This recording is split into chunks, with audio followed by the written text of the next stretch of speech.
Voilà, les propositions qui m'intéressent le plus ont trait à la gouvernance, notamment du collège et du lycée. On voit très bien qu'aujourd'hui, on a un triptyque au niveau de cette gouvernance. On a à la fois le proviseur ou le principal, on a les syndicats qui co-gèrent le dispositif, et puis on a les parents, et tout ce monde se retrouve au niveau du conseil d'administration.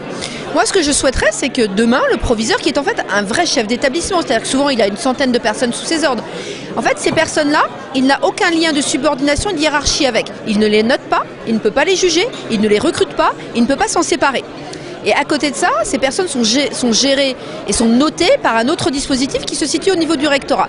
Donc du coup, et dans certains cas, ça se passe très bien, parce qu'il y a une équipe qui a été mise en place et qu'il y a une dynamique, et à ce moment-là, on arrive à porter un projet, ou alors ça se passe très mal, ou alors ça ne se passe pas, c'est-à-dire de façon moyenne, et il n'y a pas de lien de créer. Donc moi, je crois très important que ce dispositif-là soit renforcé, que le proviseur, le principal demain, ait un vrai lien, et des deux côtés, c'est-à-dire qu'il y a un vrai contrat entre son équipe éducative lui-même et l'équipe également de fonctionnaires qui s'occupent, le CPE, le conseiller principal d'éducation, même les secrétaires, les surveillants qui s'occupent des élèves, etc.